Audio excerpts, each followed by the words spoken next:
A'udhu billahi minasyaitanirrajim. Bismillahirrahmanirrahim. Alhamdulillah rabbil alamin. Bismillah wassalatu wassalamu ala rasulillahi. Assalamualaikum. Ginoong Tagapangulo, mga kagalang-galang na kasamahan, ako po ay tumitindig sa pulpitong ito ngayong hapon sa bisa po ng personal at kolektibong pribileyo. Tunay na nakapanlulumo po ang sunod-sunod na revelasyon ng kapalpakan ng isang pulutong at sindikato di umano sa DPWH. Sa halip na maging sandigan ng ating mamamayan na makapagbigay ng kinakailangang infrastructure laban sa matitinding kalamidad, naging bahagi pa po sila ngayon ng problema. Kawalan ng malasakit sa serbisyo publiko at sa kapwa. Batid ko po na si bagong kalihim Vince Dizon na aking itinuturing na kaibigan at kasama ay patuloy na nagsusumikap na linisin ang hanay ng DPWH. Ako po ay nagpapasalamat sa kanyang agarang aksyon simula sa pagsisibak ng mga tinatawag niyang bad eggs. Nakipagpulong din po siya sa mga dating kalihim ng kagawaran upang humingi ng gabay. Gayunpaman, batid ko din po na napakalaki ng hamon na kanyang hinaharap. Sabi nga po niya sa isang panayam, sa tagal ng kanyang paninilbihan sa gobyerno, wala pa siyang nakitang mas magulo at mas nakalilitong ahensya tulad ng DPWH. Ginoong Pangulo, sa ganitong sitwasyon, maituturing na natin isang klase ng kalamidad ito at nangangailangan ng kagyat na aksyon habang nagsasagawa ng investigasyon at paglilinis. Higit pa na hindi natin maaaring tanggalin ang mga proyekto ng flood controls dahil ang ulan at pagbaha ay mananatiling bahagi ng ating realidad. Kaya po ngayong araw na ito, nais ko lang pong mag-focus sa pagmungkahi ng posibleng kagyat na solusyon. Isang rescue operation, sagipin ng taong bayan sa baha, sagipin ng inang bayan sa talipandas na sistema at sabuatan. Noong unang privilege speech ni Senator Ping Lacson ukol sa korupsyon sa flood control programs ng bansa, iminungkahi ko po na pag-aralan ang posibilidad na iatas sa Armed Forces of the Philippines ang papapatupad ng flood control projects. Sinundan po ito ni Senator Panfilo Lacson ng pagsuporta sa out-of-the-box na idea. At nagpahayag na din po si Secretary Dizon ng pagiging bukas sa posibilidad na makipag-partner sa AFP Corps of Engineers sa pagsasagawa ng infrastructure projects bunsod ng mabuting karanasan niya nang makatuwang sila sa paggawa ng mga kalsada noong siya po'y nasa Clark Development Corporation pa. Ang pag-atas sa Corps of Engineers na maging kabilang sa solusyon ng flood control problems ay hindi makabagong ideya. Sa Estados Unidos po, mula po noong 1820s, ay kabilang na ang US Army Corps of Engineers o USACE sa mga river improvement projects patungkol sa pagsasaayos ng nabigasyon. Mga simulain na mga proyekto patungkol sa flood control. Taong 1936 naman po, ipinasa ang Flood Control Act kung saan ang USACE ay naging pangunahing flood control agency ng United States na nagbabahagi pa nga ng kaalaman nito sa iba't ibang organisasyon sa loob at labas ng kanilang bansa.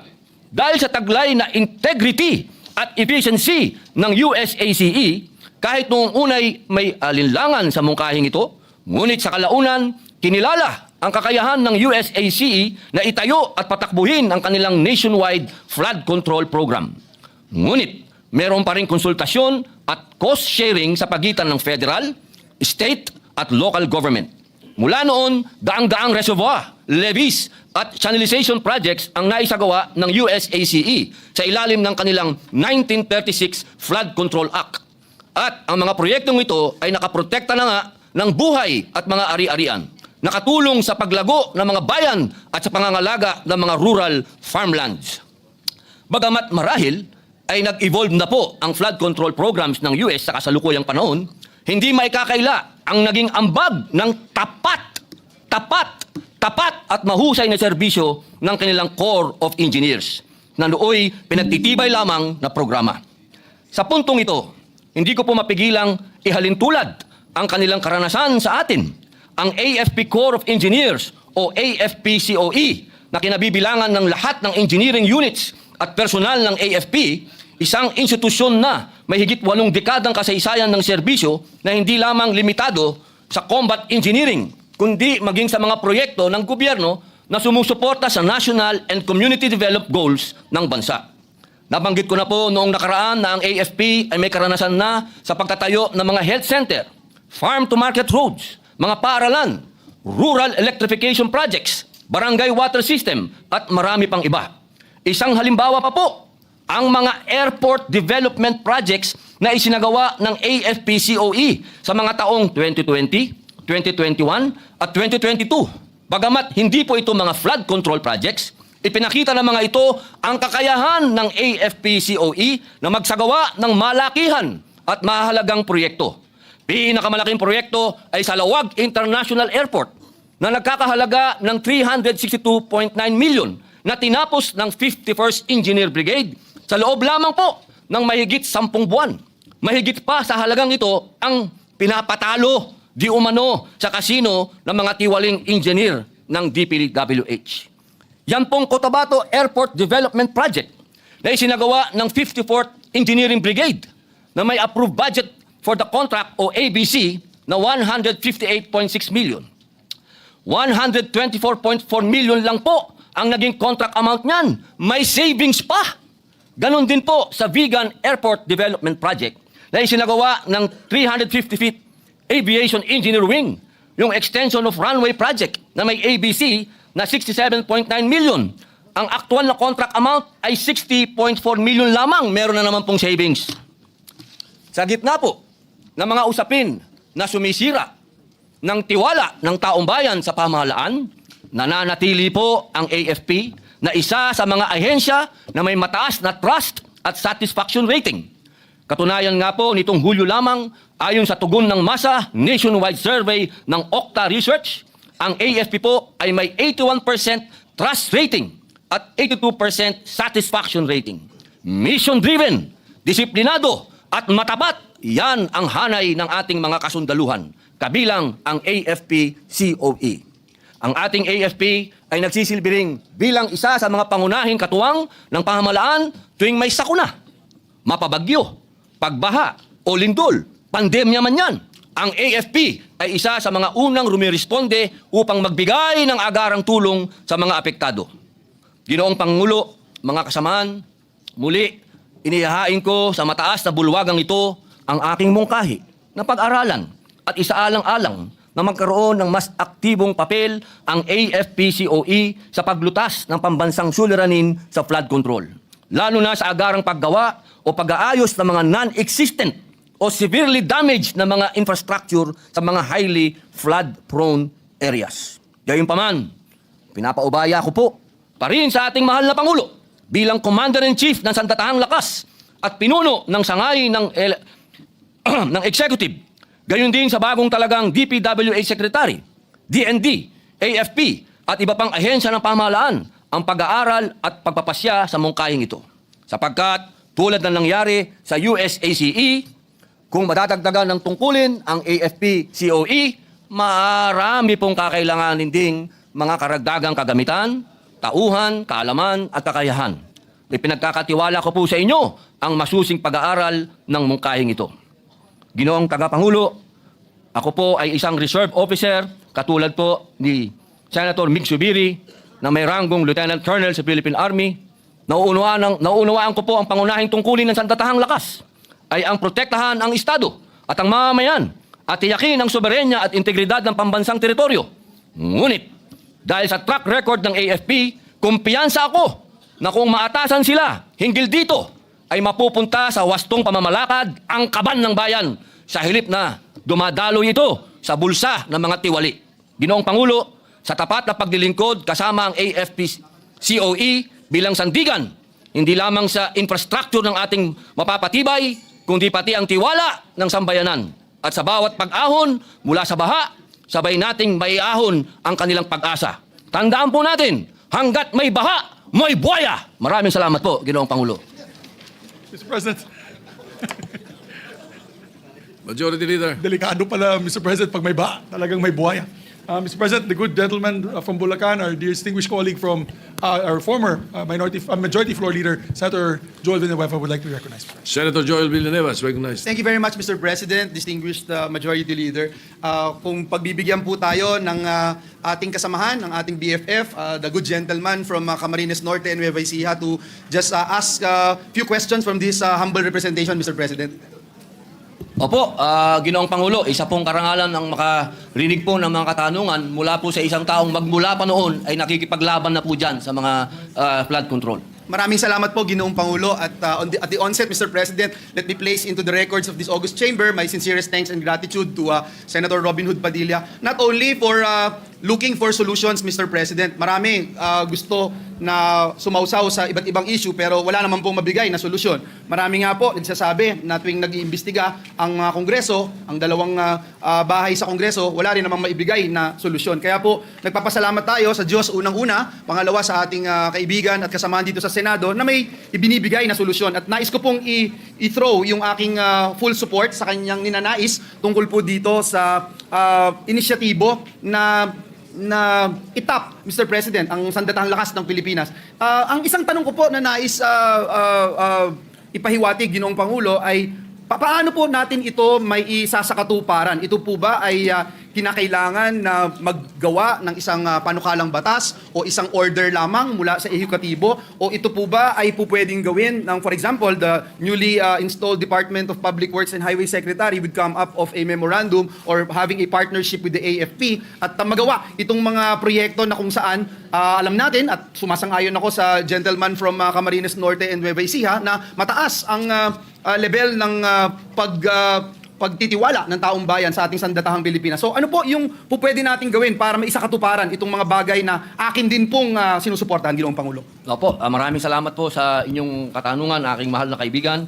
Alam niyo po, ito pong tinatawag po nating AFP-COE. Matagal na po itong ginagamit po ng gobyerno, noong pong lalong-lalo na po, noong 2020, 2021 at 2022. Marami na po silang nagawang mga airport, katulad po ng nabanggit ko po kanina, sila po ay nakagawa na ng Lawag International Airport, Cotabato Airport Development Project po, at Sabigan Airport Development Project po. Malalaking project po ito na hindi na po kinailangan pang gumawa po tayo ng panibagong batas.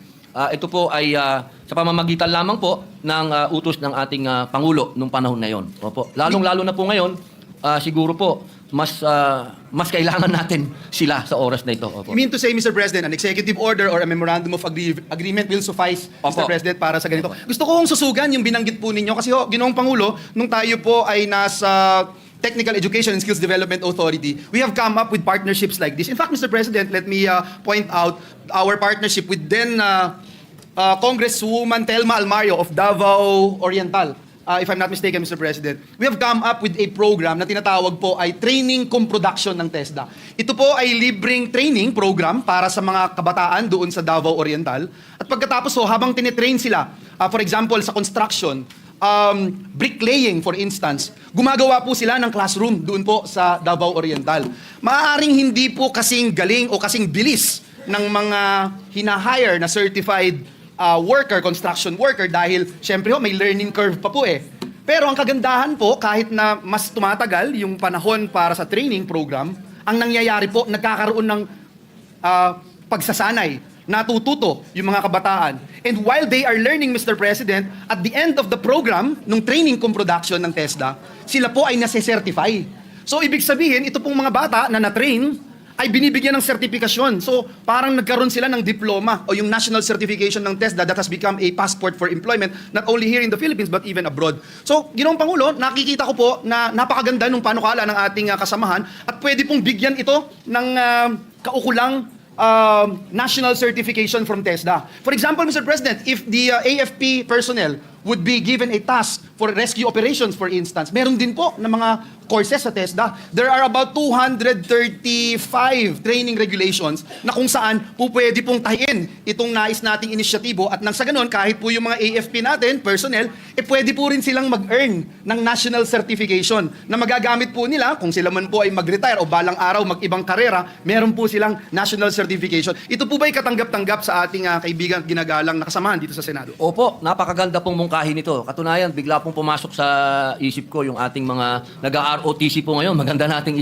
ilagay po dyan sa pag-aaral na yan para talagang mobilize po sila at masanay po sila na hindi lang sila panggera, kundi sa mga oras na ganito na mapoproteksyonan natin ang ating mga kababayan na magkakaroon pa sila ng kaalaman na ibibigay po ng TESDA. Napakaganda po nito, napakagandang mungkahi po. Salamat po at sa pagdinig at sa susunod na mga araw na mapag-usapan po ang issue na ito, ang topic na ito. Nais po nating magbigay ng ilang mga panukala dahil nakikita po natin yung kahalagahan na alam natin lahat, Ginoong Pangulo, na yung education is dynamic, hindi nagwawakas yan. Kaya nga ho, nung pinasa natin yung lifelong learning na batas dito sa bulwagang ito, nais nating ipakita na hanggat mayroon tayong tsansa na mapukaw yung ating kaalaman at kasanayan, meron po tayong magagawa, mas magiging effective po tayo, mas magiging blessing po tayo sa ating bansa at sa ating mga kababayan. Nais ko lang po, last but not the least, na sabihin, Ginoong Pangulo, na can you imagine, Mr. President, no? Let us just focus, for example, yung pong binabanggit ko kanina, classrooms lang. How many shortage of classrooms do we have all over the country? And you can imagine, Mr. President, if we have students from all walks of life, tinuturuan gumawa ng classroom. Pagkatapos gumawa ng classroom, nagkaroon pa ng certification at diploma on NC mula sa TESDA. Diba, hindi lang po yung tipid ang pinag-uusapan natin dito, Ginoong Pangulo. Skill. I am very sure yung billions of pesos na matitipid ng pamahalaan, lalo na yung mawawala sa korupsyon, napakalaki. But just the same as the gentleman from Camarines Norte and Nueva Ecija already mentioned, yung skills and empowerment that we are giving to our people, priceless po yan. So muli, maraming salamat, Ginoong Pangulo, sa ating kaibigan at kasamahan dito sa Senado, Senator Robin Hood Padilla, for taking my questions, and I am in full support of his advocacies. Thank you, Mr. President. Thank you, dear colleague. Salamat po. Majority Leader. Mr. President, next to interpolate is Senator Rodante Marcoleta. I move that he be recognized. Senator Marcoleta is recognized. Maraming salamat po, Ginoong Pangulo. Sana po ay okay pa kay Senator Robin na makapagtanong pa po ng ilang bagay sa ikalilinaw ng kanyang privilege speech. Opo, isa pong kaligayahan para sa akin po ang makatanggap po ng katanungan sa atin pong ginagalang Senator Rodante Marcoleta. Kasi ang mga tanong ko, maring hindi mo ikaligaya sapagkat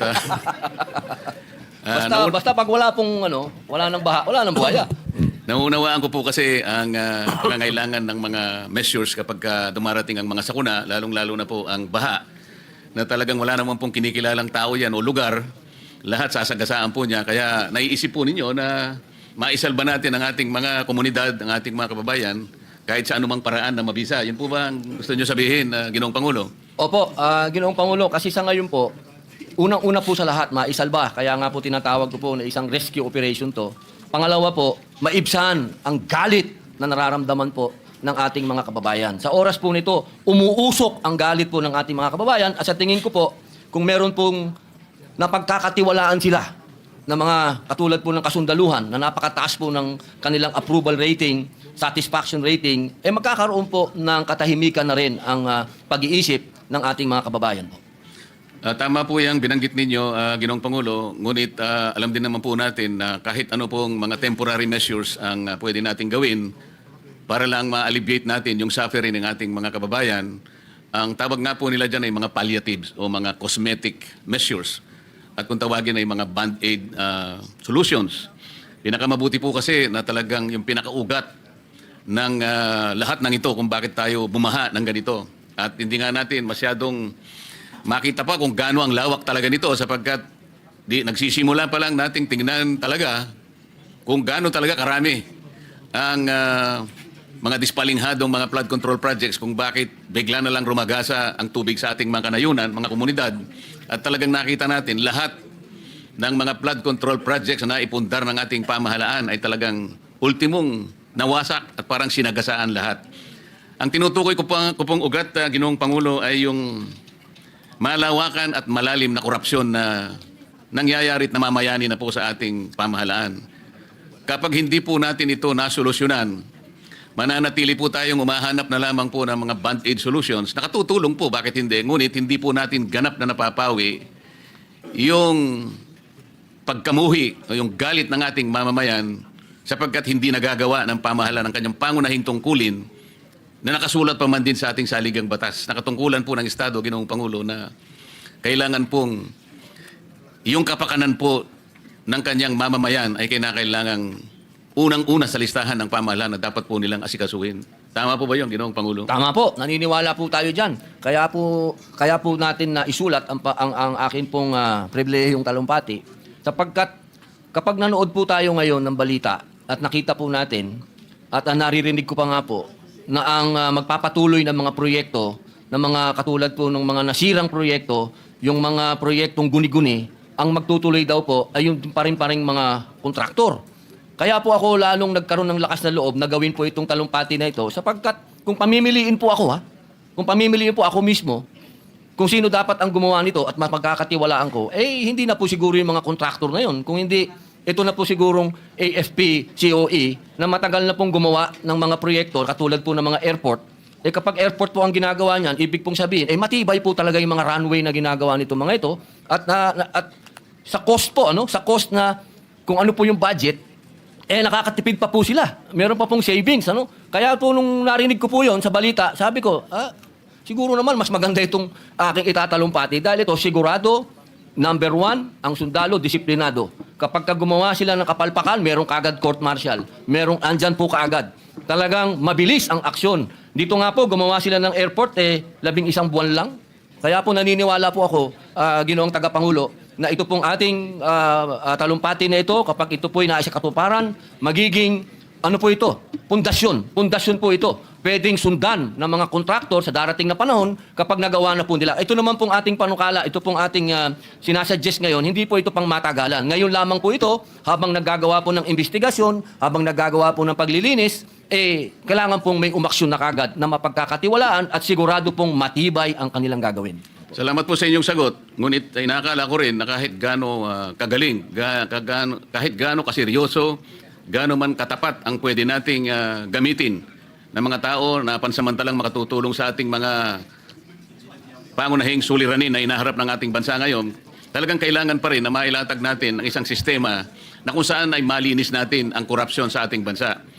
Kasi kahit ano pong kahit sinong tao, kahit anong korporasyon ang gamitin natin, kahit anong grupo ng tao ang gamitin natin, kapag ka ang sistema po ay hindi tama, ay palaging babalik-balik din tayo doon sa mga paggawa na talagang hindi naman katanggap-tanggap sa ating mga kababayan. Kaya po siguro napansin ninyo, Ginoong Pangulo, sa una pa lamang na pagsisikap natin na maisa ayos ang sistema natin at kahit papano'y ma-address natin ang corruption, naging tuntunin po natin nung tayo po ay nanguna sa Blue Ribbon Committee na hindi lamang po yung maliliit na tao ang dapat nating matukoy. Dapat sana, pati na po yung malalaki. Huwag nating katakutan kung gaano man sila kalaki. Kaya po, kung mapapansin niyo, Ginoong Pangulo, yung nauna nating direksyon ay, kung baga, tayo'y namimingwit ng isda Opo. Sa pamimingwit ng isda, Ginoong Pangulo, gagamit po tayo ng pain. Isang maliit na bagay o isang maliit na isda rin para sa ganoon makahuli tayo ng mas malaking isda. Tama po. Yun lamang po ang paraan kasi. Hindi man siguro ganap, maring hindi po natin lahat maayos. Ngunit kailangan nating matukoy, kailangan nating makilala. Hindi lamang po kontraktor ang kinasangkapan dito Tama po. Hindi lamang po mga opisyales, Ginoong Pangulo, ang may kasalanan dito ng DPWH, maliit o malaki. Lalong-lalo na yung mga tao na nagpasimula kung paano ilatag ang mga pondo nito para sa ganoon ay kanilang malustay. Kaya po ang direksyon na tinahak natin, kinausap natin yung mga ibang mga gustong tumistigo, kung sila'y makapagsasabi ng saganang sa kanila, ay yun ang pwede nilang i-contribute sa paghanap natin ng kalutasan, hanggang sa ipangako nga natin sa kanila na sa ilalim ng umiiral na batas, Ginoong Pangulo, meron tayong protection na may bibigay sa inyo kung kayo ay makagaganap doon sa mga requirements na inilatag ng batas. Kung halimbawa kayo'y makapag-apply at kayo naman ay susuriin kung talagang magiging karapat-dapat, okay kayo, matatanggap kayong witness, halimbawa, state witness, ganun po yung paraan na nilatag natin kasi hindi po madali na makatukoy tayo ng malalaki. Yung malalaking isda na lalong-lalo na yung pasimuno, yung pinaka-mastermind po kung bakit naging ganito ang kinahinatnan po ng mga proyekto na dapat sana naging protection po ng ating mamamayan. Napansin po ba ninyo yung ganong direksyon na Ginoong Pangulo? Opo. Ako po'y kasama po ninyo sa direksyon na yon sapagkat naniniwala po ako na dito sa pangyayaring ito, marami po talagang, ito, sindikato po ito At yung direksyon po ninyo, talagang malaman natin kung ano yung nangyaring sindikato. Salamat po at sana po ay yan din ang maging direksyon natin. Wala po tayong sisinuhin kung saan makapunta, kung sino po ang hahanapin ng ebidensyang ituturo, huwag po tayong mangimi, huwag tayong matakot. Ituloy po natin sapagkat ito lang ang paraan. Makilala natin at sana sa lalong madaling panahon po sa pamamagitan ng ganitong pamamaraan ay maihinto na po, hindi man lahat. Ngunit sana yung karamihan po ng ganitong gawain, maihinto po para sa ganon, makinabang naman po ang ating bansa. Sang-ayon po ba kayo sa ganon, Ginoong Pangulo? Opo, sang-ayon po tayo. Dapat na po talagang mabuwag yung mga yan. Opo. Maraming salamat po, Ginoong Pangulo. Maraming salamat, Senator Robin. At